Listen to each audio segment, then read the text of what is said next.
오늘 우리에게 주시는 말씀은 아가 7장 6절에서부터 9절까지 말씀입니다. 사랑아, 내가 어찌 그리 아름다운지 어찌 그리 화창한지 즐겁게 하는구나. 내 키는 종려나무 같고 내 유방은 그 열매송이 같구나. 내가 말하기를 종려나무에 올라가서 그 가지를 잡으리라 하였나니 내 유방은 포도송이 같고 내 콧김은 사과 냄새 같고 내 입은 좋은 포도주 같을 것이니라. 이 포도주는 내 사랑하는 자를 위하여 미끄럽게 흘러내려서 자는 자의 입을 움직이게 하느니라. 오늘 이 시간은 그리스도인의 모습이라는 제목을 가지고 하나님 말씀을 증거하도록 하겠습니다. 저와 여러분이 함께 아가서의 말씀을 읽었는데, 아가서는 아시는 바와 같이 노래 중에 노래, 가장 아름다운 노래라는 뜻을 갖고 있습니다. 그러면 세상에서 가장 아름다운 노래가 어떤 노래일까요? 뭐 이런 노래, 저런 노래가 될 수 있겠지만, 여러분들 세상 사람들이 부르는 노래의 대부분의 내용들이 다 사랑에 관련된 노래인 걸 보게 됩니다. 그래서 그런 걸 토대로 해서 우리가 지금 세상에서 가장 아름다운 노래라고 불리는 아가서를 봐도 정말 아름다운 게 무엇이겠어요? 바로 예수님과 우리의 사랑을 표현한 것입니다. 그래서 예수님이 나를 어떻게 사랑하는지, 내가 어떻게 선택받았는지, 우리는 그 사랑에 어떻게 보답해야 되는지에 대한 내용을 이 아가서를 통해서 얘기를 하고 있다는 겁니다. 그래서 여러분들 이 내용을 보게 되면은 아주 적나라하고 노골적으로 육신의 눈으로 보면 보여질 수 있어요. 근데 이거에 대한 영적인 의미를 조금이라도 알게 되어지면 이게 그런 뜻이 아니라는 걸 알기 때문에 유대인들도 이것을 절기 때마다 읽는 걸 보게 된다는 겁니다. 그러니까 그것을 어떤 연인들의 그 뜨거운 행위로 생각하는 것이 아니라 바로 하나님과 우리의 그 관계 속에서 나타나는 모습이라고 생각을 하니까 아름답게 표현이 되고 있다는 겁니다. 오늘도 저와 여러분이 이 아가서의 이 말씀을 통해서 주님이 나를 어떻게 사랑하는지를 알고 주님이 나를 어떻게 보시는가를 생각해 보면서 내 모습은 어떠한가 생각해 봤으면 좋겠습니다. 그래서 여기에 술람미 여인은 사실은 누구를 상징하는 겁니까? 술람미 여인은 저와 여러분들을 상징하고 사실상 솔로몬 자신을 표현하고 있는 겁니다. 그러면은 여기에서 나와 있는 솔로몬 왕은 누구를 상징해요? 예수님을 상징하죠. 근데 술람미 여인의 모습이 예쁩니까? 예쁘지 않습니까? 예쁘지 않아요. 그런데 그 술람미 여인을 솔로몬이 어떻게 본다고 하고 있어요? 그냥 극찬에 극찬을 하고 있죠. 이 전체적인 내용을 보게 되면 아주 극찬에 극찬을 하며 어떠한 세상의 존재보다도 아름답다고 표현하는 걸 볼 수가 있다는 겁니다. 근데 사실상 술람미 여인의 모습은 실제로 예쁩니까? 안 예쁩니까? 안 예뻐요. 검게 그을린 피부나 그리고 뭐 포도 농사를 지면서 가졌던 그런 여러 가지 그 고통이나 그런 것들이 몸과 얼굴에 다 고스란히 이렇게 서려 있는데도 불구하고 아름답다고 표현하고 있다는 거예요. 그러니까 이게 성경은 이렇게 은유적인 표현들을 많이 쓰는데 술람미 여인의 모습이 검게 그을렸다라고 하는 거는 태양빛에 그을린 거잖아요. 태양빛에 그을렸다고 하는 이 의미 속에서 가져갈 수 있는 것은 이 세상에 진짜 본질의 빛이 아니라 그냥 가시적인 빛, 또 이 세상에 살아가면서 우리는 죄투성이가 되어졌다는 것을 검게 끌렸다고 표현한 거예요. 내가 죄투성이로 내 모습이 아름답게 보이지 않을지라도 누가 볼 때는 거라사 광인과 같은 미치광이의 모습일지라도, 그리고 나라고 하는 존재를 어떤 누구도 통제할 수 없을지라도 예수님은 거라사 광인을 사랑하셨고 바로 그를 하나님의 은혜 가운데 자녀 삼아 주셨습니다. 그의 안에 있는 귀신을 내어 쫓았더니 그가 어떻게 되어졌습니까? 데가볼리에서 큰 복음 전도자가 되어졌다는 거예요. 데가볼리가 10개의 도시예요. 10개의 도시를 두루 다니면서 그는 직접적인 제자로 부름을 받지 않았지만 예수님의 명을, 지금 제자들은 그 이후에 성령 받고 난 다음에 변했잖아요. 그는 귀신이 그의 몸 안에서 나간 다음에 예수님의 그 은혜를 통해 변화받은 그 직후부터 복음 전도자로서 엄청난 일을 감당했다는 거예요. 저는 그 모습을 보면서 지금의 연약한 믿음의 동지들의 모습이 있을 수 있어요. 그리고 또 아직 이렇게 하나님의 은혜 가운데 변화하지 않은 사람이 교회 안에 존재할 수 있습니다. 그러나 그들을 무시할 수 없고 그들을 우리가 쉽게 판단할 수 없는 것은 하나님의 명명하신 때가 되어지면 그들이 어떻게 되는 거예요? 그 거라사 광인이 큰 복음 전도자가 되었던 것처럼 너는 가서 나의 큰 일을 말하라. 큰 일이 무엇이요? 자기를 어떻게 구원했는지를 설명한 것만으로 사람들이 돌아왔어요. 그는 이제 극단적이죠. 얼마나 미쳤었냐면 거기에 있는 사람들이 아는 것뿐만 아니라 주변 지역에까지 소문난 미치광이 중에 미치광이에요. 옷도 입고 다니지 않았고 그리고 무덤 사이에 살고 있고 어떤 것으로도 그를 채워놓을 수가 없었어요. 그랬던 그가 바로 예수님을 만나 그 안에 있는 모든 귀신이 떠나가고 회복하게 되어지니 어떤 누구도 그를 감당할 수가 없었는데 막아낼 수가 없었는데 귀신이 그를 그렇게 함께할 때 그랬었는데 이제는 예수님과 함께하니 더 강력한 복음 전도자가 되어져서 이전에도 그는 유명했던 사람이죠. 그 유명했던 사람이었기 때문에 그런 그가 멀쩡하게 옷 입고 다니는 것만으로 뭐가 될까요? 전도가 되는 거죠. 그러니까 옷을 벗고 다녔던 사람이 옷을 입는 것만으로 그렇게 복음 전도가 되는 모습이 있는 것 같이 성경에 보게 되면 이스라엘이 이렇게 벌거벗었다는 걸 알게 하기 위해서 이사야가 벌거벗고 다니는 장면이 나와요, 여러분들. 그렇다고 여러분들 그러시면 안 되고, 그럼 큰일 납니다. 전도를 위해서 저는 그랬습니다. 그러면 큰일 나요, 여러분들.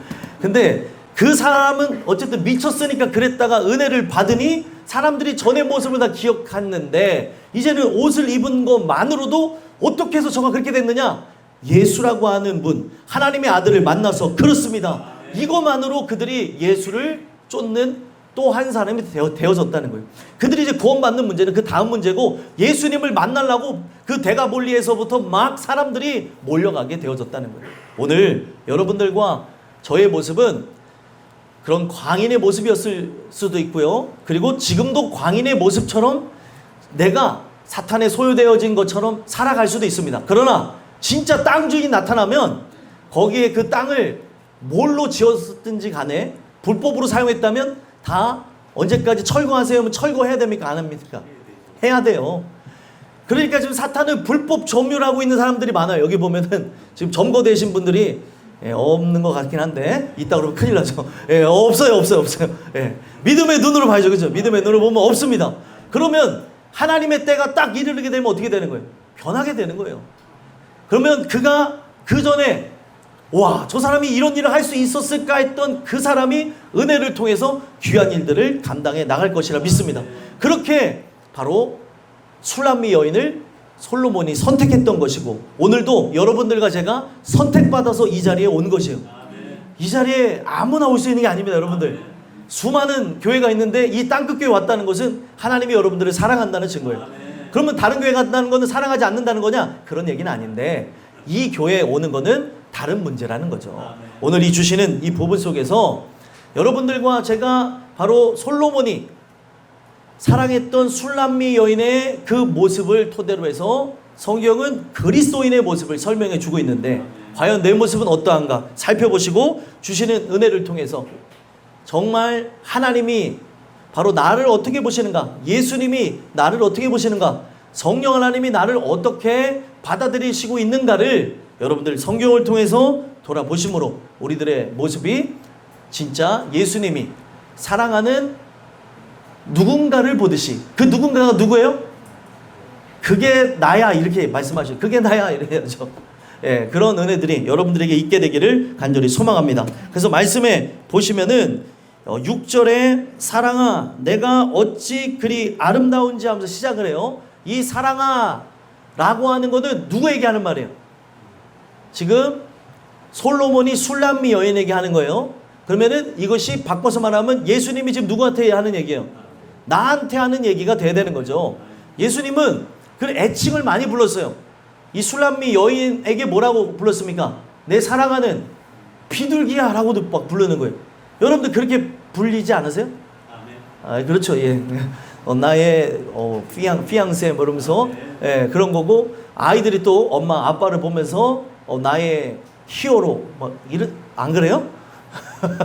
예, 우리는 그렇게 비춰줘야 되는 거죠. 그래서 저도 제 아내를 볼 때 애칭을 많이 불러요. 이것도 불렀다가 저것도 불렀다가 예, 자고 일어난 모습이 어떨 때는 또 아름다워서 이렇게 불렀다 저렇게 불렀다가 근데 이제 어느 날 제 아내가 저한테 이렇게 컴플레인을 걸었어요.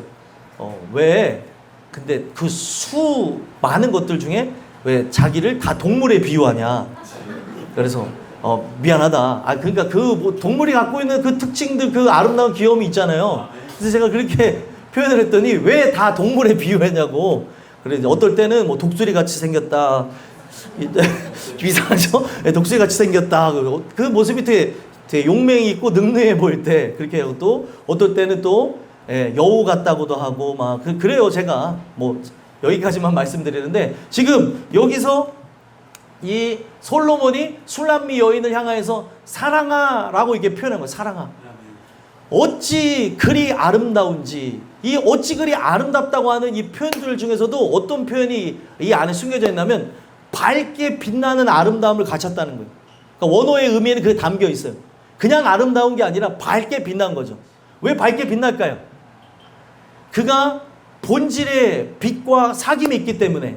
자, 어둠과 어둠이 사귀면 어둠밖에 없어요. 근데 어둠이었던 내가 빛과 사귐이 있으면 나는 어떻게 되죠? 빛이 나에게 비춤에 나도 그 빛과 함께 빛나는 존재가 되는 것입니다. 그래서 이 아름답다고 하는 요 단어는 밝다라는 단어에서 왔어요. 밝다. 그러니까 우리 땅끝교회 식구들의 얼굴이 얼마나 밝아요. 옆에 계신 분 한번 봐봐요. 밝은가 어두운가. 좀 어둡니? 서로? 네, 밝아야죠. 이제 대답 잘 하셔야 돼요. 끝나고 나서 저기 불려가요, 여러분들. 네, 밝다고 하셔야 돼요. 자, 그래서 어찌 그리 아름다운지라고 할 때에 그가 본질의 빛이신 예수와 함께 동행하고 교제를 나누니까 그 빛이 투영이 되어져서 그 또한 그렇게 밝게 빛난다고 표현하는 거예요. 그러니까 여러분들과 제가 빛과 사귐이 있다면 요한 1서의 말씀과 같이 빛과 사귐이 있다면 바로 내 안에서 어둠이 이렇게 드러나는 것이고 그런 죄악들이 더러운 것들이 드러나게 되면서 내가 이 모든 부분들을 토설해내고 회개하고 그 다음에는 어떤 일들이 일어나는 겁니까? 주시는 그 은혜 속에서 나는 예수님과 함께하기 때문에 빛의 형질이 드러나게 되는 거라는 거예요. 오늘 이 나누게 되는 이 말씀을 통해서 여러분들과 제가 바로 예수님이 나를 이렇게 극찬한다는 걸 기억했으면 좋겠습니다. 또 어떤 표현을 썼어요? 어찌 그리 화창한지 즐겁게 하는구나. 이것도 화창하다는 게 아름답다는 표현인데 날씨가 화창한 것 같이 아름답다는 거예요. 여러분들 우리가 날씨가 화창할 때 우리가 밖에 나갔어요? 그러면 어떻습니까? 우리 마음 또한 기쁘죠. 흡족하죠. 날씨가 이렇게 좋은데 날씨가 더럽게 좋네 이런 사람은 없잖아요. 있어요 혹시? 예, 그러면 안 되는 거예요. 좋으면 좋지 왜 더럽게 좋다는 말을 해요. 그러면 안 되는 거죠. 아니 날씨를 보면서 와 날씨 좋다. 와 사람이 감탄을 하잖아요. 이 자연 만물 속에 하나님의 말씀이 투영되어졌기 때문에 날씨가 화창한 것만으로 우리는 전능자의 숨결을 느끼게 되는 거예요. 그러니까 날씨가 화창하니까 전능자의 숨결이 간접적으로 느껴지니 기쁨이 임하는 겁니다. 그런 생각 안 해보셨죠? 그 날씨가 우울하면은 나도 왜 우울할까요? 여러분들 그러면 안 돼요. 믿는 사람들은. 근데 어떤 사람은 날씨에 영향을 받는 분들이 있어요. 그런 분들은 동남아를 추천합니다. 동남아 항상 화창해요. 네, 그러면 좀 낫더라고요. 근데 중요한 거는 이게 농담이고요. 오늘날 우리가 진짜 이 하나님의 전능자의 그 숨결을 느낀다고 한다면 우리는 기쁨과 감사가 넘쳐나게 되는 거예요. 하나님이 나를 보면 그렇게 행복한 거예요. 하나님은 나를 볼 때 항상 맑음이야, 맑음. 흐림이 아니에요. 그러니까 나를 보실 때 내가 바로 이 세상을 축소해 놓은 천지 만물 아니에요? 그렇죠. 우리가 이 대우주가 있고 소우주가 있다고 세상 사람들도 얘기하는데 크다란 우주가 있다고 한다면 작디 작은 우주가 있다고 하면 그게 바로 저와 여러분들이에요. 그래서 천하보다 귀한 게 뭐라 그래요? 이 우주보다도 어떻게 보면 귀한 게 여러분들의 바로 생명입니다. 영혼이에요. 한 영혼이 천하보다 귀하다. 그러니까 하나님이 이 온 세상을 볼 때 이 온 세상을 이처럼 사랑했기 때문에 독생자를 주신 거예요. 그래서 오늘날 나를 볼 때 하나님은 항상 맑음이야, 맑음. 화창하다는 거죠. 그래서 그 날씨가 화창한 것처럼 나를 즐겁게 한다라고 표현을 하면서 나아가고 있는데, 오늘 나라고 하는 존재가 정말 주님이 보시기에 그런 모습이 있는지, 주님은 믿음이 신실하셔서 그 모습 그대로 나를 보시고 결국에 그것에 의해서 결국 어떻게 됩니까? 우리가 변화하게 되는 거죠. 근데 지금 변화하게 될 그런 사람들, 변화하게 되어져서 이제 많은 열매를 맺어야 되는 내가 현재 지금 내 모습은 어떠한지 살펴봤으면 좋겠어요. 여러분들의 영적인 상태는 맑음입니까? 흐림입니까? 맑음이어야 되는 거예요. 주님이 볼 때 항상 그런 모습이어야 될 줄 믿습니다. 그러면서 그렇게 나를 사랑하시는 예수님이 나에 대해서 이제 표현하는데, 그리스도인에 대한 모습을 직접적으로 이제 묘사를 시작하시는데 7절 한번 읽어볼까요? 읽어보겠습니다. 시작.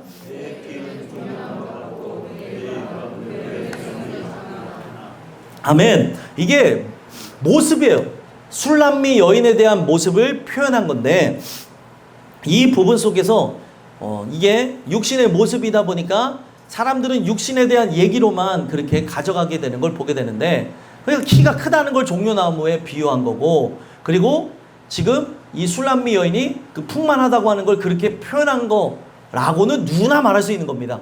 그거는 표면적인 얘기고, 실제 얘기는 그런 게 아니라 이 키라고 하는 요 단어 또한도 뭐가 있냐면 일어나다, 세워지다는 단어가 있어요. 그래서 결국에 이 술람미 여인이 세상 앞에 우뚝 선 그 믿음의 모습, 그가 지금 세상 앞에 정말 굴하지 아니하고 하나님 주신 은혜 속에 세워진 그 모습이 뭐와 같다는 거예요? 종려나무와 같다는 거죠. 결국에 그가 살아가는 그런 신앙의 형태와 그 신앙의 모습을, 그리스도인의 모습을 묘사한 것이지 외모를 평가한 게 아니라는 거예요. 제가 말씀드렸죠. 외모는 어떻다고요? 예, 외모는 좀 그냥 그렇습니다. 그래서 여러분들 우리 청년들에게 얘기하는데, 외모 좋은 사람을 찾지 마시고 신앙 좋은 사람을 찾으라는 거예요. 신앙 좋은 사람. 근데 자꾸 우리는 뭐야? 제 스타일이 아니에요. 봤는데 별로예요. 예, 뭐 그럴 수 있어요. 그래서 아닌 건 아닌 건데, 아니 그 얘기하고 다른 거예요. 이거는 뭐 여러분들이 어디 가서 누구를 소개팅했다고 해서 제가 얘기를 하는 게 아니라 지금 오늘 이 얘기 속에서 나온 얘기예요. 이거 네 얘기 아니야? 네 얘기 아니라니까요. 예, 네 얘기 아니에요. 근데 왜 자꾸 네 얘기라고 생각을 하면서 그렇게 생각을 하십니까? 그렇게 생각하면 안 돼요. 오늘 이 말씀 속에서 여기 집중하세요. 여기 집중하세요. 다른 얘기를 하시는 분들이 있어서 저희 눈은 앞을 보고 있지만 다 보여요. 그런 얘기가 아니라니까요. 이게 아니고 이 말씀에 집중하시라고요. 이 말씀에 집중하면서 나라고 하는 존재가 정말 추구하고 나가야 될 게 그런 건데, 아니 그리고 중요한 거는요, 그 부분에서 우리가 이렇게 저렇게 사람을 만날 때 그렇게 만난 것도 다 전적인 하나님의 또 뜻이에요. 또 누굴 만나든지 또 이런 선택을 하는 것도, 잘못된 선택을 하는 것도 다 하나님의 계획 속에서 있는 겁니다. 하나님은 내 잘못된 선택을 어떻게 하세요? 합력하여 선을 이루시는 분이에요. 나는 잘못된 길을 갈 수밖에 없는 육신을 입었지만 하나님은 온전한 길로 이끄신다는 걸 얘기하는 거죠. 그래서 그 얘기는 인간적인 얘기를 하는 게 아니라, 지금 그의 키가 종려나무와 같다, 그의 어떻게 보면 신앙의 모습, 믿음의 모습이 종려나무와 같다라고 할 때, 종려나무는 어떤 측면에서 쓰여졌는가부터 봐야 되겠죠. 종려나무 가지를 언제 흔들었나요? 성경에 보니까 예수님이 예루살렘에 입성할 때 종려나무 가지를 그렇게 흔들었습니다. 그리고 흔들다가 어떻게 했어요? 흔들다가 깔았죠. 깔아서 밟고 지나가게 그렇게 했던 장면을 보게 된다는 겁니다. 그러면 그 종려나무가 뭐길래 그 사람들이 흔들었을까? 아주 기본적인 개념에는 승리를 상징하는 거예요. 그러니까 그가 가지고 있는 믿음이, 그가 가지고 있는 신앙이 곧 뭐와 같다는 거예요? 키가 커서 쭉 자라나는 종려나무와 같은데, 바로 이 사람의 믿음의 결국은 영혼 구원을 받는다는 승리를 상징하는 거죠. 그러니까 기본적인 개념에서 그는 결국에 승리할 것이다. 그의 믿음은 결국에 누가 보기에도 굴하지 아니하고 이 세상에 타협하지 아니하고 하나님께 영광을 돌릴 것이다. 그런 표현을 하고 있는 거예요. 그러면은 그런 측면에서 이걸 봐야 되는데 뭐 성경에 수만 가지의 뭐 식물이 나오고 뭐가 나오고 상징이 나온다든 이게 뭐 이렇게 내가 모르는 식물이 이렇게 많이 나와. 뭐 엉겅퀴가 나오고 종려나무가 나오고 이 종려나무가 상징하고 있는 게 바로 그런 승리를 상징하고 있고 그리고 이 종려 요 나무가 헬라어로 이제 갔을 때 원래 이제 히브리어는 타마르라고 얘기해요. 이 타마르라고 해가지고 곧게 서다는 뜻으로 이 종려나무의 이름의 뜻을 졌습니다. 그래서 여러분들 이 타마르라고 하면은 여러분들 기억 못하는데 다말 하면은 기억나는 사람이 있어요. 다말 하면 누가 기억나야 돼요? 유다가 생각이 나야 되죠. 성경에 보면 야곱의 아들 중에 유다가 있는데 그 유다의 며느리가 다말이에요. 근데 그 집안에서 그 유다가 자녀를 낳는데 이 자녀들이 결국에 하나가 죽었고 또 하나는 또 형수에게 들어간다는 그것이 싫어갖고 하나님이 보시기에 가증한 행동을 해서 죽습니다. 그리고 막내 하나만 남았어요. 이 다말이라고 하는 여인 때문에 다 죽었다고 유다가 생각을 하니까 저 이제 며느리하고는 결혼시키지 말아야지 라고 생각을 하고 있었던 거예요. 그래서 막내를 지금 두고 있는데 이 막내가 크면은 너하고 결혼시킬게 하면서 그랬는데 시간이 지나도 결혼시켜요 안 시켜요? 왜 안 시켜요? 죽을까봐. 이게 믿음이 없으니까 이상한 생각을 하는 거예요 유다가. 그래서 결국에 결혼을 안 시키고 있을 때 이 다말이라고 하는 여인은 그 어찌 보면은 이 계대 결혼이나 이런 부분 속에서 보호받아야 될 그 고엘의 원리를 알았던 거예요. 그러니까 기업 물을 자로서 자기가 그렇게 보호를 받아야 되는 건데 보호받지 못하고 있으니까 어떻게 합니까? 자기가 이렇게 창녀 행세를 하면서 시아버지를 이렇게 유혹을 해가지고 시아버지의 아이를 이렇게 임신하게 되는 얘기가 나옵니다. 그러면은 그것이 굉장히 치욕의 역사인 것 같잖아요. 그 여인의 이름이 뭐라고요? 곧게 세우다. 결국에 그 집안이 무너질 것을 다말이라고 하는 그 여인을 통해서 새롭게 세우셨다는 거예요. 그래서 그 유다 집안에서 누가 나오는 거예요, 여러분들? 예? 유다 집안에서 다윗도 나오고 또 누가 나와요? 예수님이 나오시는 거예요.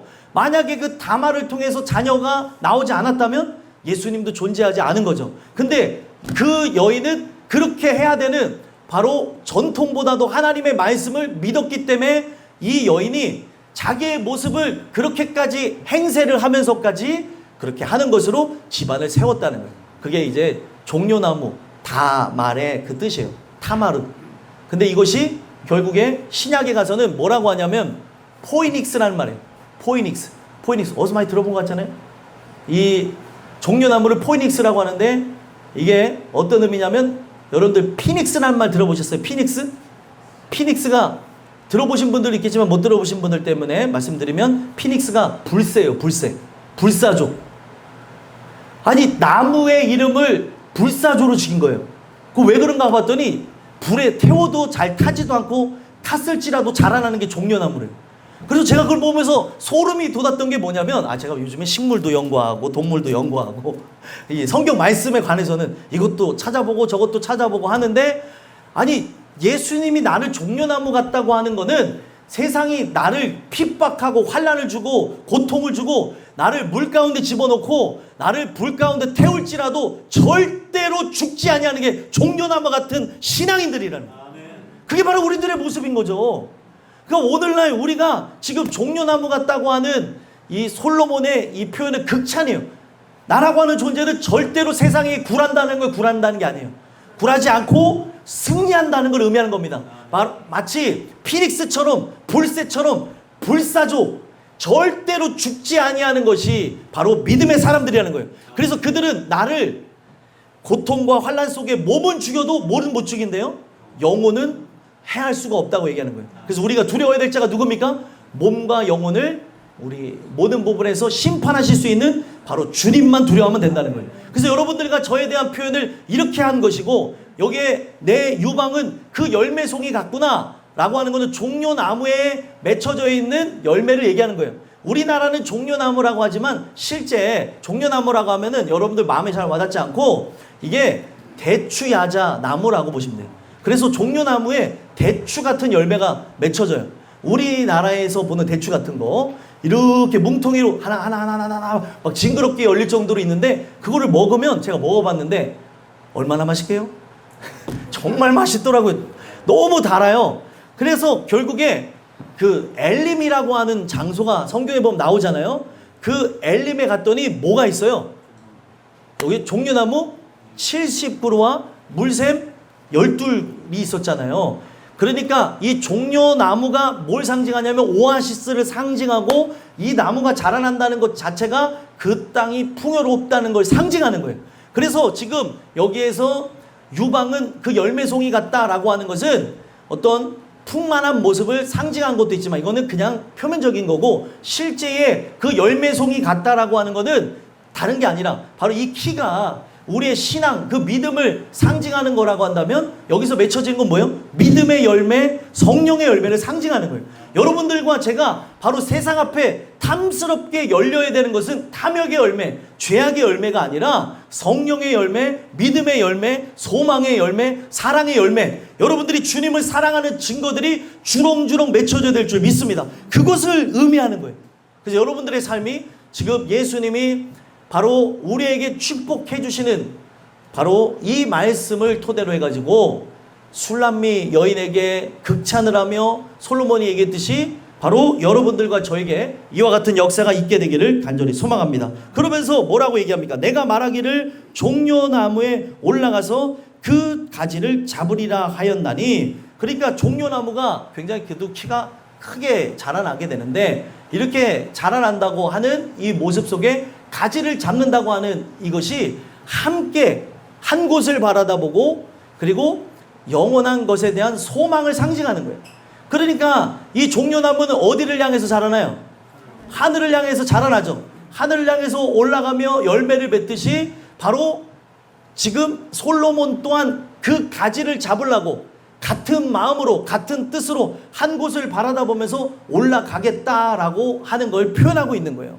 그래서 오늘날 이 주신 말씀 속에서 생각해 봐야 되는 것은 사실상 주님이 나를 얼마나 사랑하고 나를 신뢰하면 지금 나에게서 자라나는 신앙은 사실은 누구의 것입니까?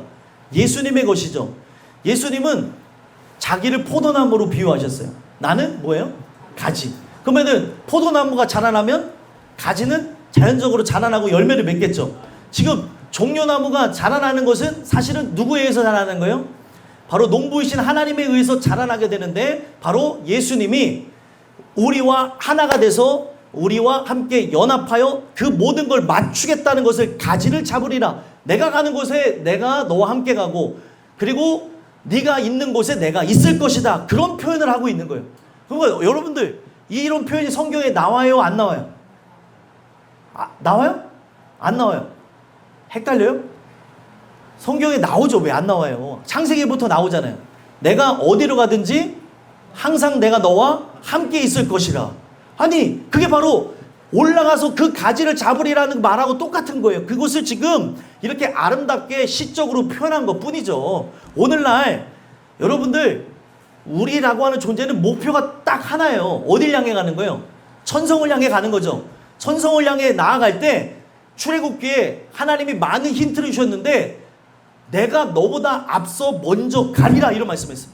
그리고 너가 갈 때 내가 너를 업어서 가리라. 그러니까 하나님이 이 모든 부분에서 나와 함께 할 거라는 걸 표현하고 있는 거죠. 근데 이런 얘기를 할 때도 이거를 막 정말 들을 때 여러분들 어디 가서 이런 얘기를 못 들어요. 근데 이거 들을 때 어떤 사람 우와 이런 얘기구나. 와 좋다 할렐루야. 이런데 어떤 사람 뭐 나랑 무슨 상관이야. 뭘 잡는다고 하고 이렇게 하는가라고 하는데 오늘 이 메시지를 통해서 여러분들과 제가 살펴봐야 되는 거는 바로 그 영원한 곳 하나님이 바라시는 곳 바로 그 영원한 천성에 그와 함께 간다는 것을 감사하며 기뻐했으면 좋겠습니다. 그래서 제가 늘 말씀드리죠. 여러분들이 인생을 살아가면서 가장 이제 뛰어나게 발달해야 되는 게 뭐냐면 영적인 인지력입니다. 제가 이렇게 말씀드릴 때 함께 그것을 보고 함께 느끼고 들어야 되고 공감할 줄 알아야 되는 거예요. 왜 공감이 안 될까요? 그거는 스스로에게 질문을 한번 돌아다 보셨으면 좋겠고 그러면서 여기에 또 다시 유방이 나와요. 그 유방은 뭐라고 얘기합니까? 포도송이 같고 내 콧김은 사과 냄새 같다, 포도송이 같다 라고 했는데, 이거는 또 어떤 표현이에요? 주렁주렁 그렇게 매달려 있고, 아까 전에 얘기했던 바로 그 표현을 써가면서 많은 열매가 맺혔다는 걸 얘기하는 거예요. 자, 포도 하나에, 이 포도 우리가 하나 먹을 때에 그 포도 송이가 많이 맺혀 있죠? 그죠? 거기서 이렇게 보면 많이 맺혀 있는 게 비싸지 않아요? 그렇지 않나요? 예. 그리고 이게 성경에 보면은 그 풍요로움을 이렇게 상징할 때 정탐꾼들이 뭐를 메고 왔대요? 성경에 보니까 포도송이를 메고 왔는데, 얼마나 큰지 사람이 메고 왔대요. 사람이. 포도송이는 보통 들고 오잖아요. 근데 둘이서 메고 왔으니 얼마나 크고 실한 것이 이렇게 맺혀졌는가를 얘기하고 있다는 거예요. 그러면 여기서 말하는 포도송이 같다라고 하는 것은 주렁주렁 많은 열매가 탐스럽게 맺혔다는 걸 얘기하는 겁니다. 이거는 어떤 육적이거나 성적인 얘기가 아니라는 거예요. 오늘 이 부분 속에서 이런 부분을 뛰어넘어야 되는 거예요. 옛날에 제가 어떤 얘기를 할 때 이 아가서를 설교하는데 어떤 친구가 이거를 육신의 얘기를 받아들이는 거예요. 이 얘기가 아니라고 제가 또 얘기하고 또 얘기하고 또 얘기해 줍니다. 육신의 얘기가 아니고 영적인 의미로 바라봐야 된다. 그렇게 제가 얘기했던 적이 있는데, 지금도 마찬가지입니다. 지금 여기서 중요한 거는 나의 비춰지는 그 모습 자체가 그렇다는 거예요. 그래서 이 유방이라고 하는 단어도 원어에서는 부풀다라는 것을 보여주고 있는데, 이 부푼 것이 어떤 의미 속에서 이야기를 하고 있는 거냐면, 지금 사람들 앞에 아름답게 비춰지는 데서의 모습을 띄고 있는 거죠. 그러니까 지금 나라고 하는 존재가 사람들 앞에 드러나는 모습을 표현하고 있는 거예요. 열매 맺힌 모습. 근데 그 열매가 맺혔는데 만약에 풍성하지 아니하고 시들어 있고 한다면 이게 여러분들 하나님 영광을 가리우는 거잖아요. 그래서 여러분들과 저는 이 포도송이와 같다고 하는 거와 같이 여러분들과 제가 그리스도인으로서 사람들이 볼 때 그렇게 풍성하고 아름답고 그런 충만한 모습이 드러나는 걸 그렇게 표현했다는 거예요. 여러분들이 바로 그리스도인으로서 이런 아름다움이 넘쳐나는 사람들이 되셨으면 좋겠습니다. 그래서 이어서 콧김에 대해서 얘기해요. 콧김은 사과 냄새와 같고, 여러분들 선생님들이 죄송해요. 예, 학교 다닐 때 저희 친구들이, 제가 좋지 않은 학교를 고등학교에 다니다 보니까 공부를 워낙 잘해가지고 고등학교도 떨어졌던 사람이에요, 제가. 그래서 왜 또 그렇게 하셨는지는 모르겠는데, 그 고등학교를 멀리 1시간씩 이렇게 차를 타고 가야 되는 그런 고난을 받았어요, 제가. 그런 이런저런 얘기가 있는데, 거기서 그런 학교에 다니다 보니까 학교에서 담배 안 피는 사람은 좀 아픈 친구들 몇 명하고 그 다음 저. 그래서 모든 친구들이 다 담배를 피고 저만 담배를 안 피는 거예요. 그 옆에 담배 안 피는 친구들은 저희 학교에 다운증후군 친구도 있었고, 그리고 또 옆에 그 지적장애 앓는 친구도 있었는데, 또 선생님이 이 친구들 케어할 친구가 없다고 다 놀이동산 가서도 저한테 다 맡겨두신 거예요. 선생님은 놀러 다니죠. 그래서 저는 놀이동산 가서 놀이기구를 못 탔어요. 그 친구들 왜 이렇게 또 이 친구들 대화가 잘 안 통해요. 근데도 그나마 이 학교에서 대화 통하는 거는 유선이 너밖에 없으니까, 유선이 너 나중에 목사 된다며, 이런 친구들을 너는 아낄 줄 알아야 돼. 그 선생님은 사라졌어, 저한테 맡기고. 아무튼 그 친구들하고 있는데, 그 친구들 담배 안 피고 저 담배 안 피고. 근데 그 친구들도 결국에 이 자리가 얼마나 중요하냐면, 같이 맨날 화장실 가면 연기가 뿌옇거든요.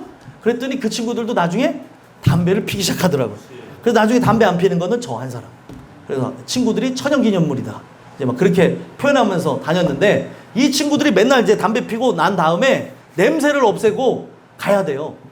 선생님들은 담배 피는 거를 알까요, 모를까요? 알죠? 쉬는 시간에 피는 걸 알아요. 그러면은 자기 나름대로 냄새를 다 없애가지고 뭐 머리고 어디고 막 향수를 뿌리고 막 난리 치고 가요. 그럼 마지막에 선생님이 진짜 대단한 게, 냄새가 얘네들도 고수예요. 나중에는 이 냄새를 안 나게 하려고 젓가락을 이렇게 해갖고 이렇게 피고 막 그래요. 손도 다 맡아보시니까. 디테일한 묘사를 별로 안 좋아하는데, 아무튼 아주 중요한 거 제가 이제 그 뒤에 얘기를 하려고 하는 거예요. 그래갖고 마지막에 어떻게 선생님이 잡아낸 줄 알아요? 나중에 젓가락으로도 이렇게 막 피면서 냄새를 뺀 친구들이 있어요. 아무리 봐도 담배 냄새가 안 나요.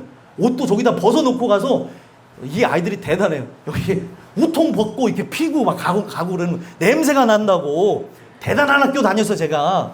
그래갖고 그 상황인데 선생님이 냄새가 안 나니까 마지막에 어디를 확인하냐? 코 속에 냄새를 맡으시는 거예요. 코에서 담배 냄새가 나는 거예요. 그러면은 그때는 너 진짜 폈어 안 폈어? 안 폈대요, 얘도. 너 내가 지금 코 속에 냄새를 맡을 건데 코에서 나면은 죽는다. 그래서 이때 애가 약간 눈빛이 막 흔들려. 너 진짜 죽어? 빨리 대답해. 아니라는 거야. 너 진짜 내가 맞는다? 잘못했어. 왜냐면 선생님이 옛날 막 때리거든요. 그런 학교에 다녔어요. 아무튼. 그래갖고 막 맞고 막 그러니까 이 친구들이 막 두드려 맞는데 이 선생님이 기가 막힌 게 코 속의 냄새를 맡으시더라는 거예요. 자, 코 속에서 냄새가 나려고 한다면 얼마나 많은 것이 흡입이 됐는지를 보여주는 거예요. 그리고 내가 어떤 음식을 먹었느냐에 따라서 코에서 향기가 나는 거 아세요? 근데 여기에 콧김이 뭐와 같다고 얘기합니까? 사과 냄새와 같다고 얘기하는 거예요. 사과 냄새와 같다고 하는 거는 바로 주님이 주시는 생명실과를 먹었다는 것이고, 그리고 대표적으로 이 사과가 갖고 있는 그 싱그러운 향이요, 잘 익은 그 향이 엄청나게 좋다고 사람들은 표현해요. 그래서 멀리서도 이 싱그럽고 그리고 꿀향이 난다고 그렇게 표현을 하는데, 사과 냄새와 같다고 하는데 이 사과 향으로 여러분들 향수도 만들기도 할 정도로 그 향이 좋다고 하는 거죠. 이 콧김이 사과 냄새와 같다고 하는 거는 다른 걸 표현한 게 아니라 지금 이 술람미 여인의 그 영적 상태가 회복되어졌다는 것을 표현하고 있는 거고, 이 사과 냄새와 같다고 하는 것은 그가 주님과 함께 하게 되어짐으로 에덴이 회복되어졌다는 것을 사과 냄새에 비유하는 거예요. 거기서 얼마나 그가 행복하고 그 수만의 그 과일을 누렸으면 그 코에서 사과 향이 나냐는 거죠. 그가 지금 직전에 뭐를 먹었는지, 뭐를 가까이 했는지가 이 사과 향으로 표현하고 있는 거라는 거예요. 오늘 여러분들과 제가 이 말씀 속에서 살펴봐야 되는 것은 나에게서 어떤 향이 나냐는 거예요. 내가 뭘 먹었는지에 따라서 나라고 하는 존재가 토해내는 향이 다릅니다. 그래서 우리는 입에서 나는 그 향기를 뭐라고 하죠? 입향기라고 하나요? 왜 냄새라고 하죠? 예? 보통 사람이 입을 일단은 먹고 말하는 데 쓰기 때문에 그래요. 근데 말을 할 때 내가 뭘 먹었느냐에 따라서 입 냄새가 나는 거잖아요. 그렇기 때문에 이 부분에서 이 사과 냄새가 입과 코에서 났다고 하는, 특별히 여기서는 입이 아닌 코에서 났다고 하는 거는, 코에서 날 정도는요 엄청나게 많은 양이 축적되었다는 걸 얘기하는 거예요. 그러니까 그가 그 에덴의 회복을 누리고 하나님 주시는 은혜 아래 거하기 때문에 그 하나님 주시는 은혜를 누리고 바로 그와 함께 깊은 교제를 나눴기 때문에 사과향이 났다고 얘기하는 거예요. 오늘날 이 사과향이 그 콧김에서 숨 쉴 때마다 난다고 하는 것은 여러분들의 그 호흡할 때마다 지금 나에게서 드러나는 향이 어떤 향이어야 되는 거예요? 바로 그리스도의 향기가 나야 된다는 걸 이렇게 고난이도로 표현한 겁니다. 오늘 여러분들과 제가 살펴봐야 되는 것은 내가 정말 주님의 말씀을 먹어요. 주님과 함께 교제를 나눠요. 내가 주님과 함께 거하는 것이 진짜 은혜의 동산에 있다고 한다면, 내가 사는 곳은 지옥 같은 세상에 살아가고 있지만 은혜의 동산, 말씀 안에서 내가 그렇게 우거하고 있다면 여러분들에게서 나와야 되는 것은 그리스도의 향기입니다. 내가 그리스도의 것을 먹었고 그리스도의 것을 누렸기 때문에 바로 그런 향기가 그 콧김에서 나와야 된다는 거죠. 오늘 여러분들과 제가 삶을 살아가면서 다른 향이 나는 것이 아니라 예수의 향기, 그리스도의 향기가 나게 되어지는 주님의 자녀들이 됐으면 좋겠습니다. 마지막 9절 한번 읽어보겠습니다. 읽겠습니다. 시작. 내 입은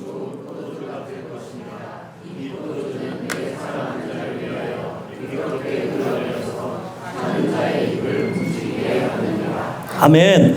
내 입은 좋은 포도주 같을 것이다. 그러니까 너의 입이 좋은 포도주의 그 맛과 향을 느낄 것이다. 그리고 너의 입이 그리고 그와 같이 누군가에게 좋은 포도주를 먹임과 같은 것을 느끼게 할 것이다. 두 가지 표현이 내 입은 좋은 포도주 같을 것이니라 라는 말 속에 들어가 있는 거예요. 그래서 여기는 입이라고 하는 단어를 쓰게 되면 그 히브리어로 패를 쓰는데 패를 쓰지 않았어요.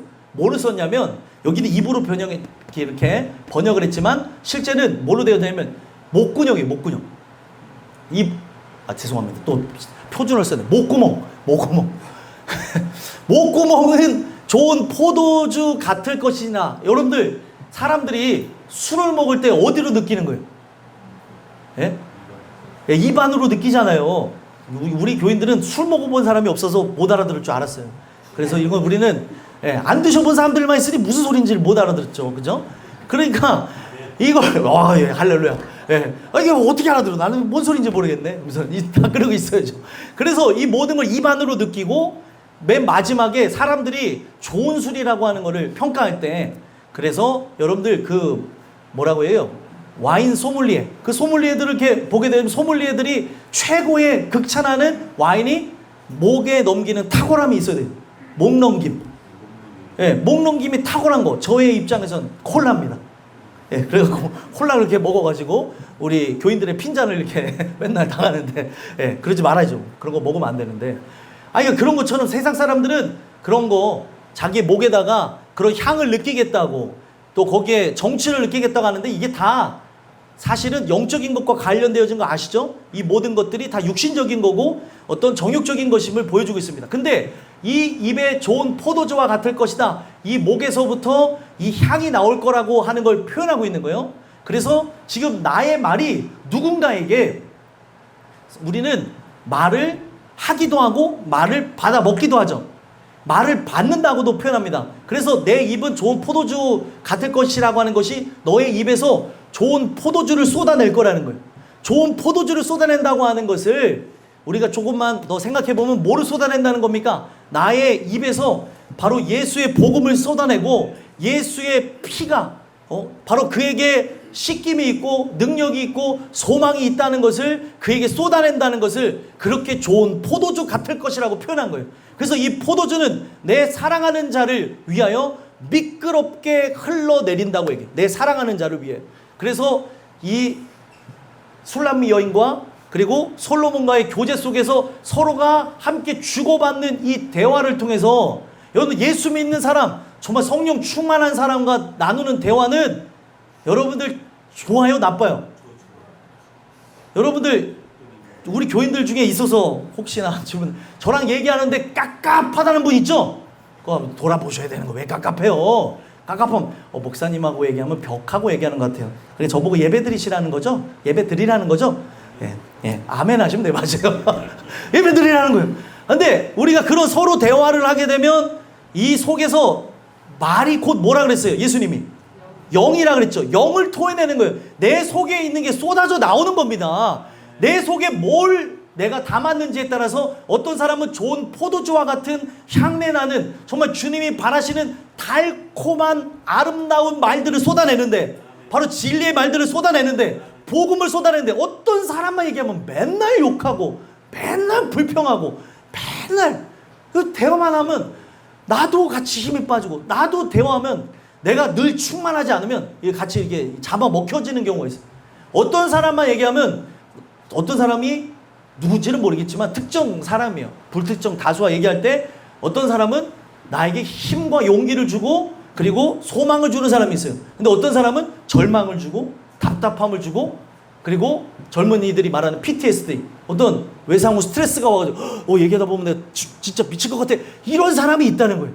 근데 여러분들과 저라고 하는 존재는 바로 누군가에게든지 탁월한 목넘김이 있는 좋은 포도주, 진짜 이 세상에서 맛보지 못한 천상의 맛을 여러분들의 입으로 쏟아내야 되는 것을 표현하고 있는 겁니다. 이걸 누구를 향해 줄까요? 가장 극상품의 포도주는 누구에게 주겠어요? 사랑하는 자를 위해 주는 거죠. 오늘 이 말씀은 누구를 향해 주겠어요? 사랑하는 여러분들을 위해서, 저를 위해서 주님이 주시는 거죠. 그래서 미끄럽게 흘러내려서라고 하는데, 미끄럽다고 하는 것은 그런 말이 아닌데, 사실은 이렇게 표현되어서 미끄럽다고 표현하는데 올곧게 내려간다는 거예요. 그러니까 일부러 이 안에 투영되어져 있는 단어가 야샤르라는 단어인데, 그게 어떤 거냐면 복 있는 사람은 할 때 그 복받은 사람의 그 올곧음을 얘기하고 있는 거예요. 그러니까 우리가 사랑하는 자를 향하여서 우리는 올곧은 말, 방향성이 있는 말, 생명 있는 말을 그들에게 흘린다고 하는 것을 미끄럽게 바로 그들에게 이렇게 전달한다는 걸 얘기하는 거고, 흘러내려서라고 하는 것도 흘러내리려면 뚝뚝뚝 이렇게 떨어질 거 아니에요. 흘러내서 내린다고 할 때 물론 콸콸콸 흘러내릴 수도 있지만 그런 의미 속에서 할라크라는 단어를 썼어요. 그래서 사실은 이 단어는 어디다 많이 쓰냐면 뚜벅뚜벅 걸어간다는 단어에 쓰는 거예요. 그러니까 이거에 대한 풀이를 해보자면 어떻게 되는 거예요? 내가 지금 전하는 이 말이 누군가를 올곧게 하고, 지금 내가 이 살아가는 이 삶이 정말 누가 인정하든지 인정하지 않든지 올곧은 자로서 뚜벅뚜벅 걸어가는 거고, 나는 성실하게 이 부분을 전달해야 되는 걸 얘기하고 있는 겁니다. 그러니까 여러분들 복음 전하는 거에 대한 것을 그렇게 표현하는 거예요. 복음은 그냥 쏟아져 나오는 게 아닙니다. 주님과의 깊은 교제를 나누고 있는 사람이 그분의 신령한 것들을 쏟아낼 수 있는 거예요. 근데 교제함이 없으니까 할 말도 없고 나눌 이야기도 없고 그런 거죠. 내가 은혜를 받고 있다고 한다는 건 은혜 받은 흔적이라는 걸 말하게 되더라는 거예요. 그래서 말을 해서 말이 아니라 은혜를 쏟아내야 그거를 은혜 받았다고 얘기를 하는 겁니다. 그래서 내가 쏟아내는 게 한탄이나 어떤 비교의식이나 어떤 부분에 대한 고해성사에 대한 얘기만 하고 있다면 은혜를 받은 것이 아니고요. 진짜 은혜를 받았다고 하는 것은 진짜 물론 고해성사식으로 얘기할 수도 있겠지만 내 안에 어떤 것이 작용되어지고 변화되어지는가, 나는 어떤 길을 걸어갈 것인가, 어떤 걸 시도할 것인가에 대한 얘기가 있어야 되는 거예요. 아, 제가 인생을 살아가다 보니까 이거 잘못되어졌던 걸 깨달았나요? 아, 그걸 깨달았습니다. 거기서 끝나는 게 아니라 이걸 깨달았으면 예배 자리에 나와야 되는 거죠. 그래서 제가 돌아오는 주부터는 예배를 제가 평일 예배도 한번 도전해 보겠습니다. 제가 늘 평일 예배 나왔었는데 제가 미친 척하고 새벽 예배도 해보겠습니다. 일주일에 한 번이라도 해보겠습니다. 아, 그러면서 또 이제 일주일에 한 번 했으니까 일주일에 제가 5번이라도 해보겠습니다. 아니, 신앙이 여러분들 누구와 교제하는 거예요? 하나님과 교제하는 거잖아요. 하나님은 끝이 있어요, 없어요? 끝이 없고 영원한 하나님이잖아요.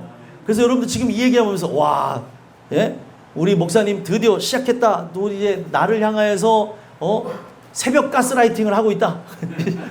맞아요. 새벽 가스라이팅도 하고 그리고 또 평일 예배 가스라이팅도 해드리는 거고, 가스라이팅이 분명 나쁜 의미가 있지만 어떤 좋은 측면에서는 아니 좀 긍정적인 측면도 있어요. 왜 자꾸 나쁜 쪽으로만 얘기하는 거예요? 그래서 제가 아내한테 저는 너무 감사해요. 감사하지 않아서 많은 저항과 반항을 했었는데 그러면 안 되겠다라는 생각을 하면서 제 아내가 저한테 좋은 얘기들을 해요. 그래서 제가 아내와 그런 얘기를 하면서 내가 잘못된 것을 잘하라고 얘기해주는 이것에 대해서 제 아내가 얘기합니다. 여보, 나한테 그런 얘기 하지 마. 이거 가스라이팅이야. 그랬더니 제 아내가 딱 얘기해요. 여보를 위해서 얘기하는 지금 좋은 얘기야. 그 모든 좋은 얘기를 가스라이팅이라고 하면 안 되지. 할 말이 없더라고. 그러니까 말 잘하는 목사 밑에는 말 잘하는 와이프가 있더라고. 더 말을 잘해갖고 할 말을 없게 만들어버려. 그래서 네, 알겠습니다. 이제 그렇게 했는데, 그러면서도 제가 알겠습니다만 하면 좋은데 가끔 막 이제 그러니까 여보 이제 그러면 안 된다고 저한테 이제 그럴 때가 있죠. 오늘날 우리가 이 부분 속에서 지금 미끄럽게 흘러내려서 제일 중요한 게 이것이 어디를 향해 가는 거예요? 자는 자의 입을 움직이게 하는 거예요. 그러니까 지금 둘만 행복한 게 아니에요. 진짜 믿음이라고 하는 것, 신앙이라고 하는 것은 주님과 지금 나만 행복한 게 아니라 내가 행복하는 것으로 누굴 깨워야 돼요? 자는 자를 깨워야 되니까 제가 재미도 없는데 웃기려고 하고 소리도 질렀다가 뭐 했다가 하는 게 잠은 안 되잖아요. 영적으로 잠은 안 되니까 은혜를 통해서 깨어나라고 자는 자의 입을 움직이게 하려고. 여러분들 자는 것이지 죽은 건 아닐 거 아니에요. 예수님 편에서 보게 되어지면 이 무서운 얘기예요. 예수님은 죽은 사람을 뭐라고 얘기해요? 잔다라고 얘기해요. 그래서 자는 자의 입을 움직이게 한다. 어떤 측면에서는 살았으나 죽은 자와 같은 존재들의 입을 열어서 바로 예수를 고백할 수 있게, 복음을 증거할 수 있게, 그런 고백을 할 수 있게 하는 거죠. 그래서 이 부분 속에서 살펴봐야 되는 게 어떤 거냐면, 진짜 우리 입에서 나오는 것들이 있어요. 입에서 나오는 소리가 있어요. 그리스도인들이 뿜어내는 소리가 있죠. 뭐가 있습니까? 복음 전하는 거, 또 찬양하는 거, 또 뭐가 있습니까? 기도하는 거, 또 말씀 읽는 거, 이런 소리가 나와야 되는 거예요. 근데 내 입에서 다른 소리만 나오는 거예요. 막 어떤 사람은 막 육두문자를 쓰고, 어떤 사람은 막 불평 불만의 언어, 그리스도인의 언어를 사용하지 아니하고, 아니 나는 저기 온 곳은 미국에서 왔으면, 미국이 진짜 저의 고향이면 한국어를 배운 게 아니라 미국말만 하게 되어지면 미국말 쓰는 거 당연한 거 아니에요? 막 영어 쓰다가 그 한국말 너무 어려워요, 이런 사람은 없어요. 한국말 배웠으니까 그 말을 하는 거죠. 그러면 나라고 하는 존재가, 내가 하늘에 속한 자로 천상의 언어를 나는 배운 자라고 한다면, 거듭남으로써 그 언어가 시작되어진 사람이라면 그 입에서 나와야 되는 소리는 바로 예수 닮은 소리, 예수님이 원하는 소리, 내가 가리키지 않아도 그와 함께 했던 소리들이 쏟아져 나와야 되는 거예요. 근데 나와야 되는 소리가 다른 소리만 나오고, 아니 그리스도인들이 음악을 듣는데 맨날 뭐 그냥 세상 소리만 들으면서 에에 뭐 이러고 다니고, 이상한 거 아니에요 여러분들? 그리스도인들은 진짜 입에서 찬양이 나와야죠. 예? 과거에는 그랬다 할지라도, 저는요 그래도 교회는 다니고 있지만 저는 좋아하는 게 미국 팝송을 좋아해요. 팝송 좋아하실 수 있어요. 근데 내 입에서 나와야 되는 거는 찬양 소리, 기도 소리, 말씀 소리, 맑은 소리가 나와야죠. 영창 피아노에서만 나오는 게 아니에요. 그거는 여러분들의 입에서 그 맑고 오묘한 소리, 그 생명의 말씀에 대한 소리가 나와야 산 자라고 얘기하는 거예요. 살았기 때문에 자는 자를 깨워야 되는 거죠. 제가 여러분들에게 이렇게 하는 것은, 이미 지금 깨어나신 분들도 있지만 아직 안 깨신 분들도 있기 때문에 그렇게 하고, 우리가 한 마음 한 뜻 한 곳을 보자고 이 말씀을 드리는 거예요. 오늘 이 부분 속에서 자는 자의 입을 움직이게 한다고 하는 이 말과 같이, 여러분들의 입이 좋은 포도주로서 그들을 살리게 하고 깨우고 은혜로 새롭게 하는 역사가 여러분들과 저에게 있게 되기를 간절히 소망합니다. 기도하겠습니다.